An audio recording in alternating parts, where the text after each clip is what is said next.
The Shepnaz Podcast begins now. Welcome to the Shepnaz Podcast. I'm Joe and I'm your host today. Happy Friday. Yesterday we started a message from Pastor Nick in the Ruth series, and today we're going to hear that conclusion. So without any further ado, let's join back in with Pastor Nick.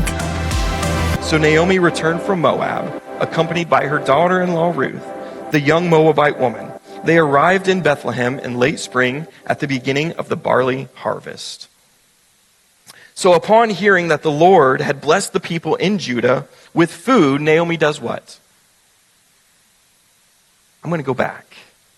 I'm going to return where the Lord had me in the first place. I'm going to go back. And when she arrived, everyone was excited, right? It had been at least 10 years, right, since Naomi and her family left. And when she returns to Bethlehem, people are excited, right? They're saying, is this really Naomi? Could this really be Naomi? Naomi overhears that, and she says what? Don't call me Naomi, call me Mara. Now, it's understood, not so much in our context, in our culture today, but in the biblical times, people's names meant a lot. When I say my name's Nick, what does that tell you about me? Not much. It tells you my name's Nick. In biblical times, when you said, here's my name, it communicated something to people. Not just information, oh, this is this person's name. But this person's name communicated things like, what's your personality and character like? It was giving more of who you were as a person. So names were super important in this time. So when Naomi says, don't call me Naomi, call me Mara. Naomi, the name Naomi meant good and pleasant and beautiful. After everything Naomi had went through, she says, that's not me. Things are not good. My life isn't pleasant, and I don't feel beautiful in this moment. She says instead, call me Mara, which means bitter. Very much more of what she's experienced. She says, who I am is a bitter woman because of these things that have happened, right? I think one thing we wrestle with during times of tragedy and brokenness, at least for me, is what? When bad things happen, what do we do? We do a lot of different things, but one of the things I think we wrestle with is why. We try to rationalize tragedy. We try to understand, why did this happen? And I think Naomi was probably wondering that as well. Why is this happening to me? Why is my life like this? Have you ever been there? Have you wondered, why do bad things happen? Have you ever wondered, why do bad things happen to good people? I'm sure Naomi wrestled with this. Well, we actually read in this story of Naomi's conclusion to the question, why is this happening to me? Naomi believed that God is against her. That God was against her. She blamed God for her bitterness. The Lord has made me very bitter and has done this to my life. Now we believe that God is sovereign. God is the one in charge. God is the one in control, right? Don't mix that and misunderstand that to be that God is controlling, right? There's a difference. God is in control, but at the same time not controlling. And it's easy to believe this, that God is the one who's in charge and in control and has authority. It's easy to believe this when things are what?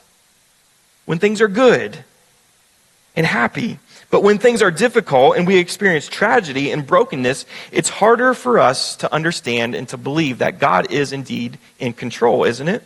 Naomi saw God as responsible for all of her misfortune, for all of her tragedy, for the reason that she is bitter. She blamed God for.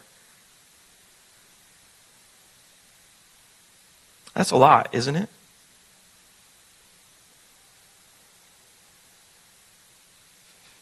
At least when I read through this story, I ask myself, did God cause her husband to die?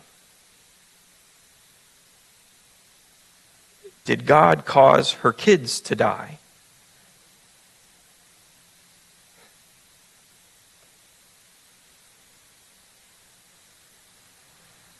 Do you ever wrestle with things like this, or is it just me? Were these things happening, these tragedies, were these the results of sin and disobedience? Now, some theologians and commentators, they think, yes, this was a result of disobedience. Others say no, that it wasn't. Pastor Nick, what do you think? I'm saying I don't really know. I don't really know. Here's what I do know. To say every tragedy is God exacting judgment on a person, that is wrong. Good things, I'll show you. Good things happen to who? Bad people sometimes, right? Have you ever been like that, or is it just me, where you're looking at this person who seems like they are just living in a disobedient life to the Lord, but yet their life seems to be all together? They seem very fortunate and blessed. Good things happen to bad people, and on the reverse side, bad things happen to good people. So to look at a person's life that is seemingly filled with blessing as not equal to being, we need to not see that as being equal to being right with God. Where if a person's life looks blessed, and that is not equal to being right with God. On the flip side is true as well. A person's life that is marked by tragedy and brokenness is not equal to being wrong with God. Follow? Here's where Naomi was wrong. God was not against her. Amen. God was not against her. For a couple reasons. For one, this is just my thoughts on this. For one, I don't know how responsible Naomi was in the first place. Naomi, as a woman, was very dependent on males. Was Naomi the one in charge of leading their family out of the promised land? I don't know. We don't know if she pushed back, said, no, we're not supposed to do that. I don't know. But she was completely dependent on the person who probably was in charge of making those decisions. Was she the one in charge of picking Moabite wives for her sons? No.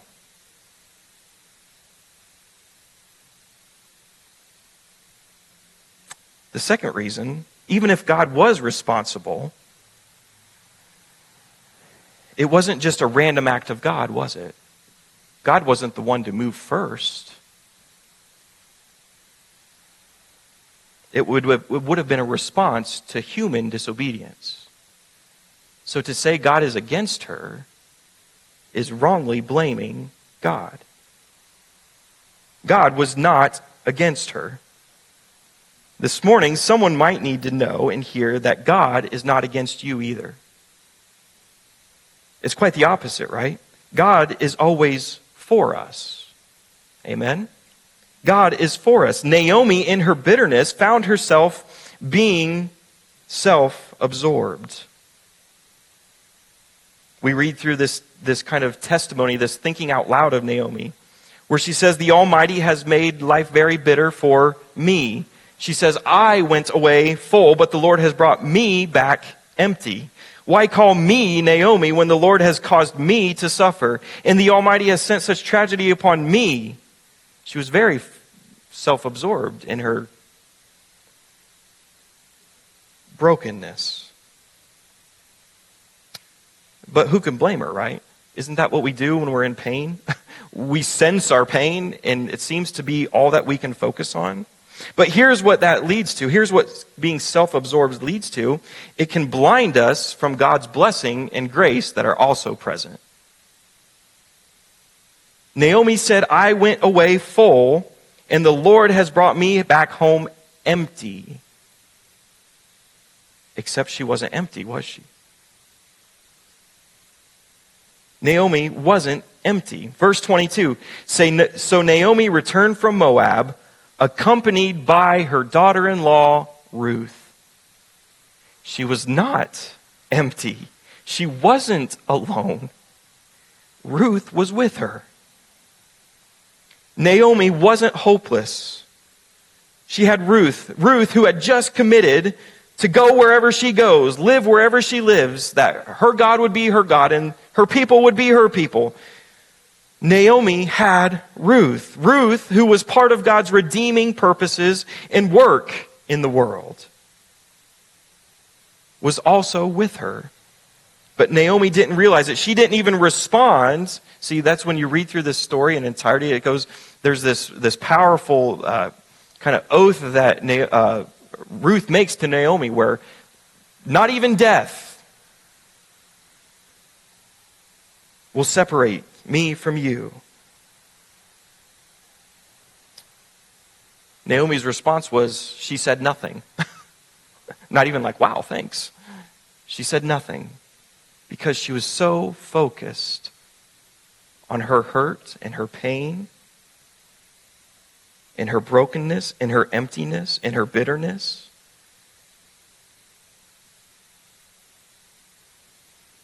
She completely missed God's blessing and grace that was in her life. But that's what pain does with a person. Pain plays with a person's perception, okay? Pain plays with a person's perception. Have you ever driven in fog? Response would be nice. Have you ever driven in fog? Yeah. Have you ever driven in heavy rain? Yes, last Sunday I actually did just that. After our lunch last week, drove home and like, man, it was really weird. The sun was shining about like this, but yet there was a downpour. And you know what happens whether you're driving in fog or in rain? People forget how to drive. And I'm not saying don't be cautious, but people are like, wow, this is a little crazy. But when you're driving in fog or rain, what happens to your visibility? It's very limited, right? As I was driving home last week in the downpour, there's moments where the whole world was going on around me, but you know what I saw? What was right in front of me. I'm not saying don't look elsewhere when you're driving through that. But this is just a picture, I think, of what pain and brokenness and emptiness does. Is that there's a whole world that's going on around us, but yet our focus is on right in front of us. That we can't see beyond the fog, that we can't see what's happening outside of the downpour of the rain. Pain plays with our perception.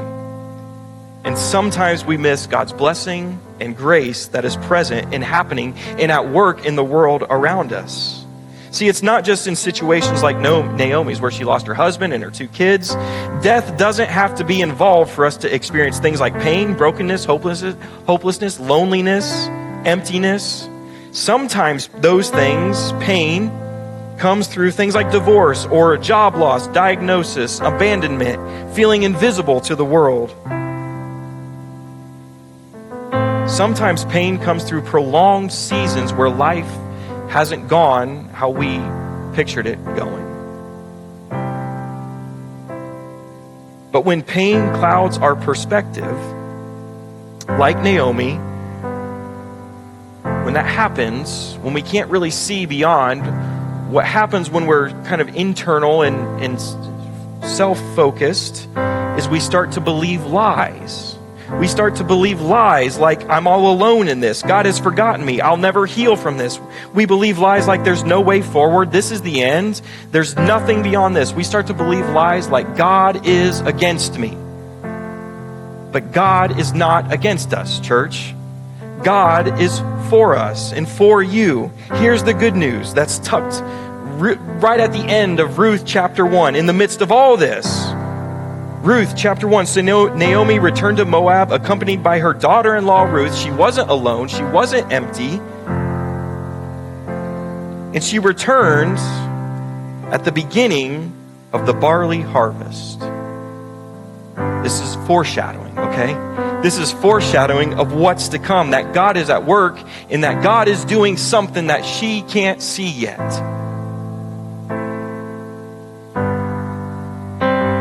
It says the harvest season is beginning. It's a small reminder that the famine had ended. It's a small reminder for us as we read through this that God's not done with the story. Naomi didn't see it. She didn't know it yet. But what we'll see in the coming weeks and unfold, if you're familiar with the story of Ruth, we'll see that Ruth, the Moabite widow, was going to become the unexpected blessing and means of grace in God's bigger story of redemption. It's through Ruth that God would restore Naomi, through Ruth that God would bless Israel, through Ruth God would one day bring King David, through Ruth, through that same line of King David, comes Jesus. See, this is the overall picture of the story of Ruth, that God is at work redeeming for the world. God is restoring the world. See, this time when the judges ruled Israel, and a time when they had no king, in between is the book of Ruth, saying one day there's a king coming, and his name is Jesus. And it's through her lineage that Jesus comes. A Moabite widow God uses to change the world. That is good news for us, and we'll see why in the coming weeks. But it's good news for us today. Well, we hope that you've enjoyed and been challenged by Pastor Nick's message. This weekend, we'll be having services, of course, on Sunday at our Gahanna campus at 9 a.m. and 10:45 a.m. We also have those services online at Shepnaz.org. In our Johnstown campus, we have service at 10:45. We would love for you to join us either in person or online at any of those campuses. In the meantime, go to Shepnaz.org to see everything that's going on. Follow us on Facebook, Instagram, and YouTube. For Pastor Nick, I'm Joe. Have a great day. This podcast is a production of the Shepherd Church of the Nazarene, Gahanna, Ohio. Email to podcast@shepnaz.org and let us know what you think.